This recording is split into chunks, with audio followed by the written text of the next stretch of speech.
خلا کے کیسز میں اکثر مرد نوٹسز ریسیو ہونے کے بعد بھی کورٹ میں جانا بودر نہیں کرتے. ان کے مائنڈ میں ایک ہی چیز ہوتی ہے کہ اگر وائف کورٹ کے تھرو خلا لے بھی لے گی تو ہم اس کی اپیل کر لیں گے, ہمارے پاس مزید فورم بھی موجود ہے. ایسا بالکل نہیں ہوتا.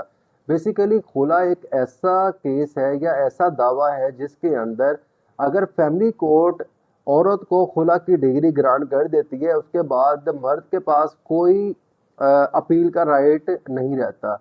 اگر مرد نے بیوی کے ساتھ صلح کرنی ہے یا ریکانسیلیشن کے جو موقع فیملی کورٹ دیتی ہے, اگر اس نے اویل کرنے ہیں تو اس کو کورٹ میں آنا پڑے گا.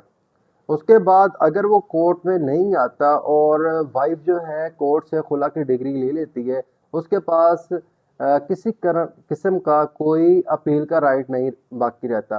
ہاں, خلا کی ڈگری لینے کے بعد جب وائف متعلقہ یونین کونسل میں جاتی ہے, وہاں سے بھی ہسبینڈ کو نوٹسز ریسیو ہوتے ہیں. اس کے پاس وہ فورم موجود ہوتا ہے, اگر وہ چاہے وہاں جا کے اپنی بیوی کے ساتھ اگر وہ صلح کرنا چاہتی ہے تو وہ صلح کر لے.